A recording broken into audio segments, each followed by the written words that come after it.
తిరుపతి లడ్డు వ్యవహారంలో వైసీపీ అబద్ధాలు ప్రచారం చేస్తుందని మండిపడ్డారు ఏపీ బీజేపీ అధ్యక్షుడు పివిఎన్ మాధవ్.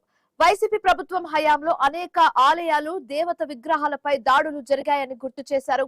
ఇలాంటి చర్యలు పునరావృతం కాకుండా గట్టి చర్యలు తీసుకునేలా చొరవ తీసుకుంటున్నామని తెలియజేశారు. ఏపీ అసెంబ్లీ సమావేశాల తరుణంలో ఉభయ సభల్లో అనుసరించాల్సిన వ్యూహాలపై బీజేపీ ఎమ్మెల్యేలు, ఎమ్మెల్సీలతో ప్రత్యేకంగా సమావేశమయ్యారు మాధవ్. కేంద్ర సహకారంతో ఏపీకి పెట్టుబడులు వెల్లువెత్తుతున్నాయని బీజేఎల్పీ నేత విష్ణుకుమార్ రాజు చెప్పుకొచ్చారు.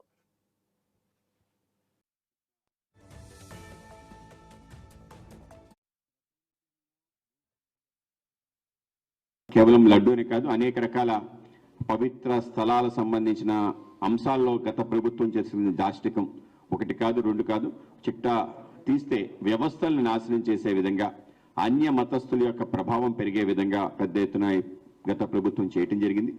స్వయంగా శ్రీరామచంద్రుడి యొక్క శిరశ్ఛేదనంతో పాటు రథాల యొక్క దగ్ధం కానీ, అనేక రకాల విషయాలు చోరీ అవ్వటం కానీ, అలాగే పరకామణి అంశం ఇప్పటికే తెలుసు. దాంతోపాటు తిరుమల తిరుపతి దేవస్థానం సంబంధించిన పవిత్రతను తగ్గించే విధంగా కుట్రపూరితంగా జరిగానని భావన. సో ఆ విధంగా ఈ యొక్క కల్తీ మనస్తత్వంతో కలిగి మతానికి సంబంధించిన, విశ్వాసానికి సంబంధించిన అంశాలను దిగజార్చే విధంగా ఒక ప్రయత్నం రాష్ట్రంలో వ్యూహాత్మకంగా జరిగిందని అభిప్రాయం. కనుక వాటన్ని అంశాలని మేము తీవ్రంగా వ్యతిరేకిస్తూ, ఎవరైతే దాంట్లో బాధ్యులయ్యారో వాళ్ళందరినీ తప్పనిసరిగా అరెస్ట్ చేయాలి, వాళ్ళకి కఠిన శిక్ష చేయాలి.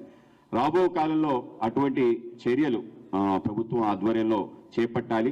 మనం ఏవైతే కొనుగోలు చేస్తామో కొనుగోలు చేసిన అంశాలు కానీ, విశ్వాసానికి సంబంధించిన ఏవైతే నియమాలు ఉన్నాయో వాటిని ఉల్లంఘించకుండా, పవిత్రత మీద ఎక్కడా రాజీ లేకుండా వెళ్ళాలని చెప్పి ఆలోచన చేయడం జరిగింది. ఆ విధంగానే మన కూటమి సంబంధించిన నేతలతో కూడా మాట్లాడడం జరిగింది. ఆ విధంగా రాష్ట్రంలో వెళ్ళటం జరుగుతుంది. దీనిపైన ఎక్కడ రాజీ ఉండదనే విషయం కూడా మీకు తెలియజేస్తున్నాను.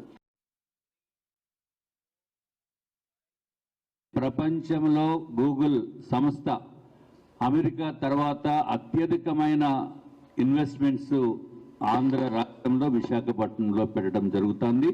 1,35,000 కోట్ల రూపాయల పెట్టుబడితోటి. దానికి ఇంకా మిగిలిన సంస్థలు కూడా ముందుకు వచ్చి ఈ దేశంలోనే ఒక అగ్రగామి రాష్ట్రము, గూగుల్ సెంటర్స్ ఏదైతే డేటా సెంటర్స్కి అగ్రగామి రాష్ట్రంగా ప్రపంచంలోనే ఆంధ్ర రాష్ట్రము పేరు ప్రఖ్యాతులు తెచ్చుకునే విధంగా ఉంటుంది.